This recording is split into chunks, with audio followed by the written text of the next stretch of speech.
სამედიცინო ნარჩენების მართვის საკითხზე ბათუმის მერიის ზედამხედველობის სამსახურის მიერ ჩატარებული მონიტორინგის შედეგად რამდენიმე საავადმყოფოში დარღვევები გამოვლინდა.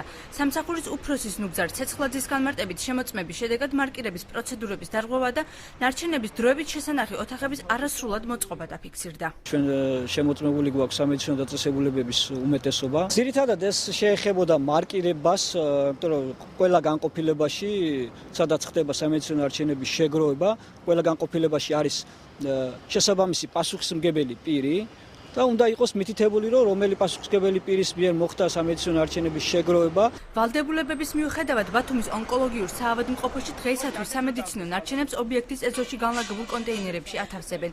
ეპიდემიოლოგის ქეთევან ნოზაძის მტკიცებით იგი პაციენტებისათვის უსაფრთხოა. სამედიცინო ნარჩენების შესანახი ოთახი ჩვენს დაწესებულებაში ესე იგი არსებობდა დაახლოებით 1 თვის წინ, ასე რომ ვთქვათ.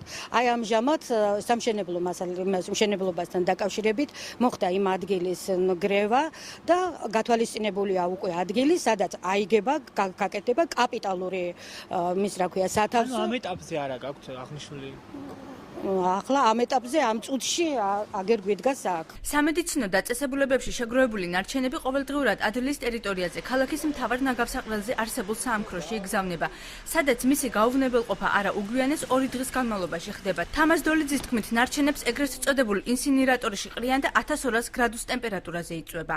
განადგურება ხდება ყოველ დღე. მის გაჩერება არ შეიძლება 2 დღეზე მეტი. სუნი ის ძალიან საშინელი და ამიტომ განადგურებთ ყოველ დღე. განადგურება ხდება 5-6 საათის განმავლობაში.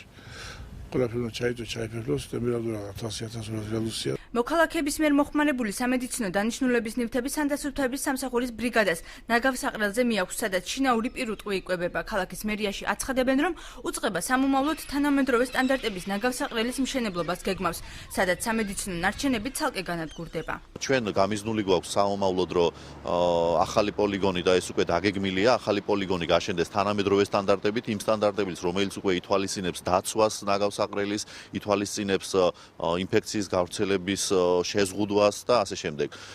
და რაც შეეხება ხა მოსახლეობის მხრიდან ნარჩენების დახარისხება, სამწუხაროდ მთლიანად საქართველოში არ არსებობს არც საკანონმდებლო რეგულაცია ამის თაობაზე. ადლის ნაგავსაყრელზე სამედიცინო ნარჩენების მოხვედრის ფაქტზე 2010 წლიდან ორგანიზაცია ბორჯღალი მონიტორინგს ახორციელებს.